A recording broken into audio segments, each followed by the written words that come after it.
ओम श्री गणेशाय नम नमस्कार बंधुगण आपण मानकु आम यूट्यूब चैनल को स्वागत।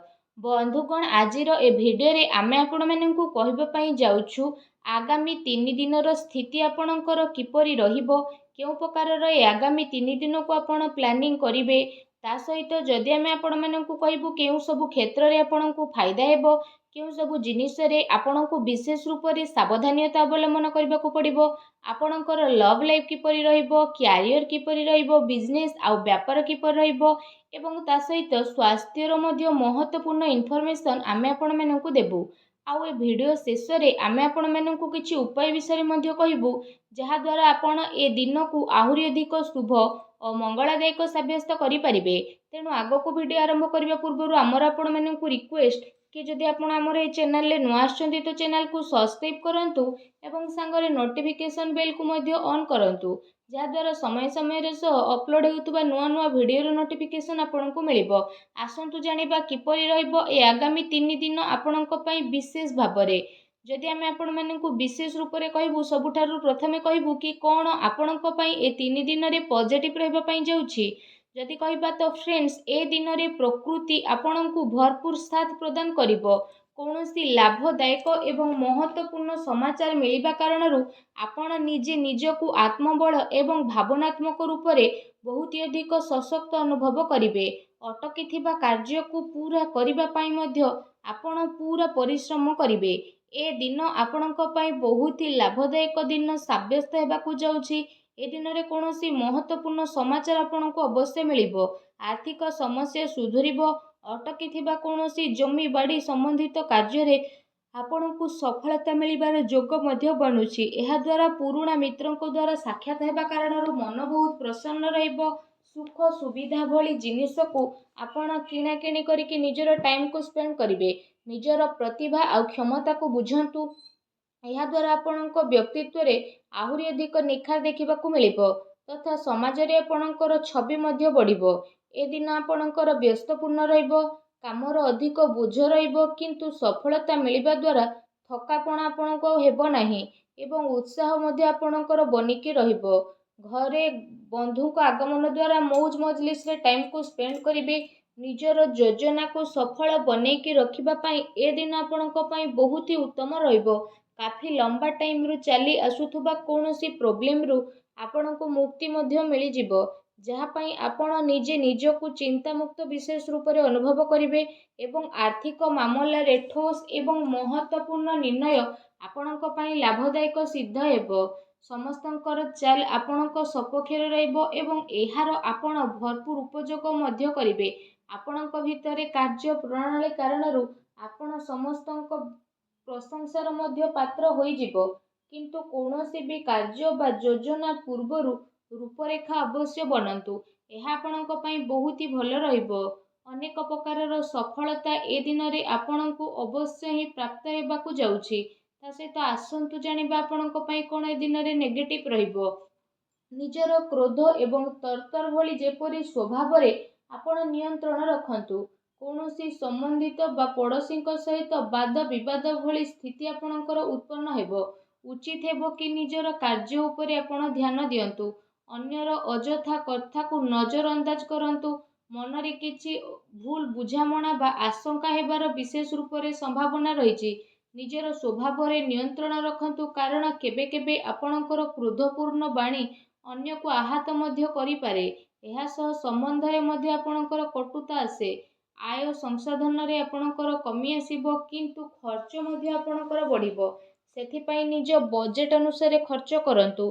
किछि अस्वस्थता मध्य आपण अनुभव करिवे, किंतु आपणकर कॉन्फिडेंस आपणको एक्टिव बनेकी रखिबो।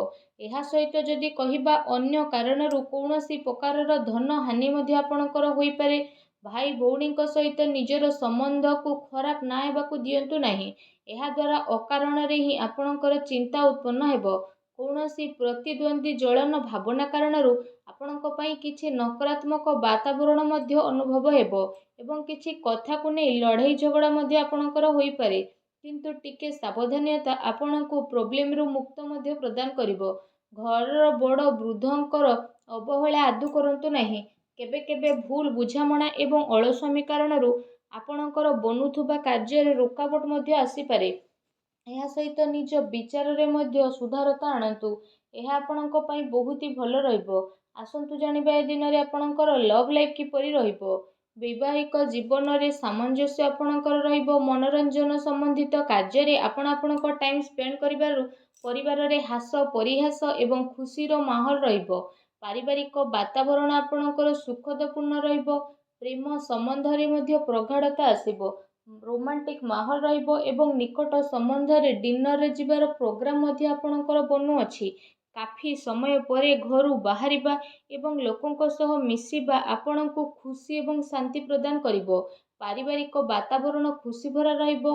ଘରର ସମସ୍ତ ସଦସ୍ୟ ଜଣେ ଆଉ ଜଣଙ୍କ ସହିତ ଟାଇମକୁ ସ୍ପେଣ୍ଡ କରିବେ। ବାହାର ସମ୍ବନ୍ଧୀୟଙ୍କ ସହ ସାବଧାନ ରୁହନ୍ତୁ। ଏହାଦ୍ୱାରା ମାନହାନି ହେବାର ସମ୍ଭାବନା ରହିଛି।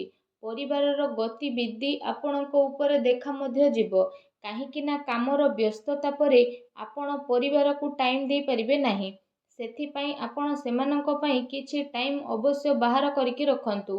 ବୈବାହିକ ସମ୍ବନ୍ଧରେ କିଛି ସମୟରୁ ଚାଲି ଆସୁଥିବା ଟେନସନକୁ ଆପଣ ସୁଲଝେଇବାରେ ସଫଳ ପ୍ରଦାନ ହେବେ ଏବଂ ଘରର ବାତାବରଣ ପୁନଃ ସୁଖଦ ଏବଂ ମଧୁରପୂର୍ଣ୍ଣ ରହିବ। ଆସନ୍ତୁ ଜାଣିବା ଏ ଦିନରେ ଆପଣଙ୍କ ବ୍ୟବସାୟିକ କ୍ୟାରିୟର କିପରି ରହିବ।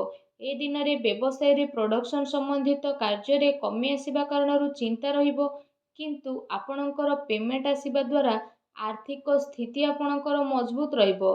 ସେଥିପାଇଁ ବେଶୀ ଟେନସନ ନେବାର ଆବଶ୍ୟକତା ନାହିଁ। ଉଚ୍ଚ ଅଧିକାରୀଙ୍କ ସହଯୋଗ ଆପଣଙ୍କୁ ଆପଣଙ୍କ କାର୍ଯ୍ୟରେ ସଫଳତା ପ୍ରଦାନ କରିବ। ତା ସହିତ କୌଣସି ବଡ଼ ଧରଣର ଅର୍ଡର ମିଳିବାର ମଧ୍ୟ ଯୋଗ ବନୁଛି। ସରକାରୀ ସେବାୟତ ବ୍ୟକ୍ତିଙ୍କ ଉପରେ କାର୍ଯ୍ୟର ଅଧିକ ବୋଝ ମଧ୍ୟ ଆପଣଙ୍କ ଉପରେ ରହିବ। କାର୍ଯ୍ୟ କ୍ଷେତ୍ରରେ କୌଣସି ନିର୍ଣ୍ଣୟ ଏକା ନିଅନ୍ତୁ ନାହିଁ। ଟିମ୍ ୱାର୍କ ବନେଇକି ଆପଣ ସବୁବେଳେ କାମ କରନ୍ତୁ। ଏହାଦ୍ୱାରା ବ୍ୟବସ୍ଥା ଉତ୍ତମ ବନିକି ରହିବ। ଆର୍ଥିକ ମାମଲାରେ କାହା ଉପରେ ଅଧିକ ଭରସା କରନ୍ତୁ ନାହିଁ, ନା କୌଣସି ପ୍ରକାରର ସମଝୋତା କରିବେ। ବ୍ୟବସାୟିକ କ୍ଷେତ୍ରରେ ଆପଣଙ୍କୁ ଆପଣଙ୍କର ପରିଶ୍ରମର ଅନୁରୂପ ବହୁତ ଭଲ ପରିଣାମ ମଧ୍ୟ ହାସିଲ ହେବ। ଏ ଦିନରେ ଆପଣଙ୍କୁ ଆପଣଙ୍କ ଭାଗ୍ୟର ଅଧିକ ସହଯୋଗ ମିଳିବ। ଚାକିରି ପେଶା ବ୍ୟକ୍ତି କୌଣସି ସରକାରୀ ମାମଲାରେ ଫସି ମଧ୍ୟ ପାରନ୍ତି, ତେଣୁ ସାବଧାନ ରୁହନ୍ତୁ। ବ୍ୟବସାୟିକ ପରିସ୍ଥିତି ଆପଣଙ୍କର ଅନୁକୂଳ ରହିବ। ନିଜର ପୁରା ଧ୍ୟାନ ବିଜନେସରେ କେନ୍ଦ୍ରିତ କରନ୍ତୁ। କୌଣସି ବଡ଼ ଲୋକଙ୍କର ମିଳିବାର ସମ୍ଭାବନା ମଧ୍ୟ ରହିଛି।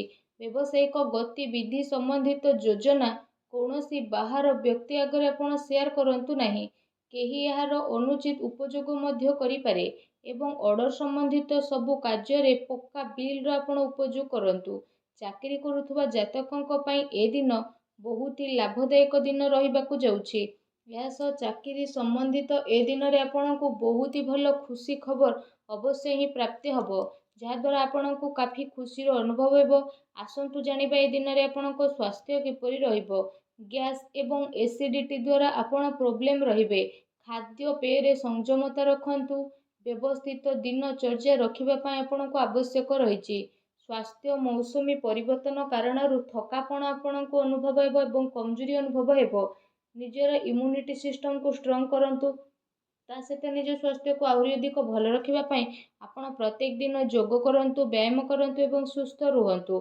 ଆସନ୍ତୁ ଜାଣିବା ଆଜି ଆପଣଙ୍କ ପାଇଁ କ'ଣ ବିଶେଷ ଉପାୟ ରହିଛି। ଏ ଦିନରେ ଆପଣ ବିଶେଷ ରୂପରେ ସ୍ନାନ ଆଦି କରିସାରିବା ପରେ ନିଜର ଶ୍ରଦ୍ଧା ଅନୁସାରେ, ନିଜ ସାମର୍ଥ୍ୟ ଅନୁସାରେ ସବୁଜ ମୁଗର ଦାନ ଭଗବାନ ଶ୍ରୀ ଗଣେଶଙ୍କୁ ସ୍ମରଣ କରିକି କରନ୍ତୁ।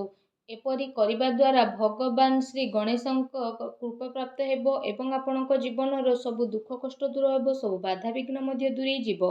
ଆଶା କରୁଛି ଆଜିର ଭିଡ଼ିଓଟି ଆପଣଙ୍କୁ ଭଲ ଲାଗିଥିବ। ଭିଡ଼ିଓଟି ଭଲ ଲାଗିଥିଲେ ଭିଡ଼ିଓଟିକୁ ଲାଇକ୍ କରନ୍ତୁ।